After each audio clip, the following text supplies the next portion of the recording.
तो चलिए आज एक सफर पर चलते हैं, वक्त में थोड़ा पीछे, करीब 70 साल से भी ज्यादा पीछे। बात है नवंबर 1951 की। उस दौर की एक पत्रिका अखंड ज्योति, जिसके पन्नों में छिपा ज्ञान, आप यकीन मानिए, आज भी हमारे जीवन को रोशन करने की ताकत रखता है।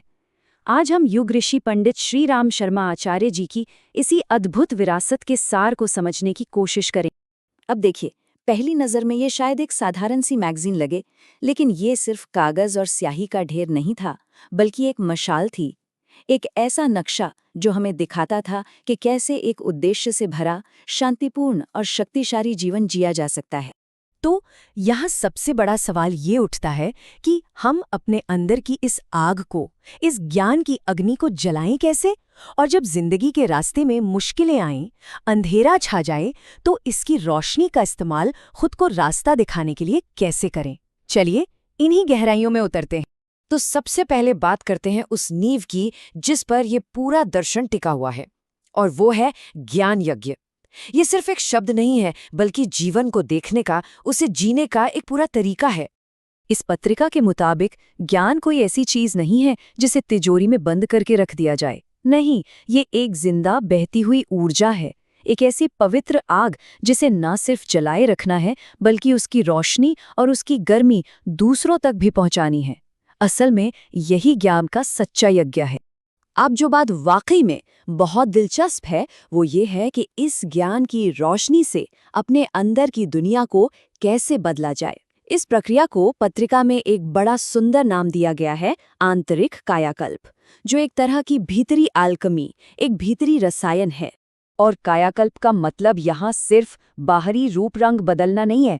यहाँ बात हो रही है मन और आत्मा को पूरी तरह से शुद्ध करने की, अपने विचारों और अपनी भावनाओं के मैल को हटाकर भीतर से खुद को एकदम नया बना लेने की।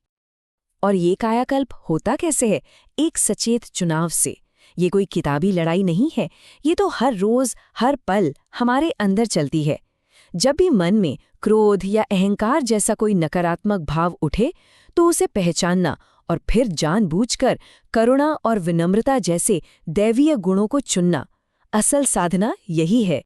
लेकिन एक बात यहाँ समझना बहुत जरूरी है, ये जो आंतरिक बदलाव है ना, ये सिर्फ व्यक्तिगत शांति के लिए नहीं है। असली आध्यात्मिकता की परीक्षा तो दुनिया में हमारे कर्मों से ही होती है। तो फिर भक्ति का या कहिए पूजा का सबसे ऊंचा स्वरूप क्या हो सकता है? क्या वो घंटों तक चलने वाले अनुष्ठान है, या फिर कुछ और? जरा सोचिए इस सवाल पर। और जवाब इतना सरल और इतना गहरा है। अपने हिस्से की जिम्मेदारियों को, अपने हर कर्तव्य को पूरी ईमानदारी और निष्ठा से निभाना ही ईश्वर की सबसे बड़ी भक्ति है।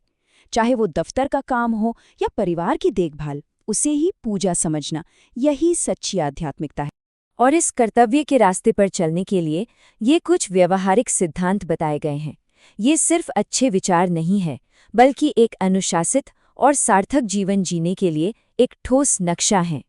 चलिए अब थोड़ा और आगे बढ़ते हैं, क्योंकि इस आध्यात्मिक यात्रा के लिए एक मजबूत सहारे की जरूरत होती है, और वो सहारा है हमारा शरीर। आचार्य जी का दर्शन शरीर को आत्मा का मंदिर मानता है, और ये बात बहुत गहरी है। पत्रिका का नजरिया इस मामले में एकदम साफ है। मन, आत्मा और शरीर, ये तीनों अलग अलग डिब्बे नहीं हैं, ये एक ही गाड़ी के पहिए हैं। एक का स्वास्थ्य दूसरे पर सीधा असर डालता है। इसलिए आध्यात्मिक तरक्की के लिए शारीरिक स्वास्थ्य की नींव मजबूत होनी ही चाहिए। और कमाल की बात यह है कि सेहत के लिए जो सलाह दी गई है, वो कितनी सरल और कितनी शक्तिशाली है।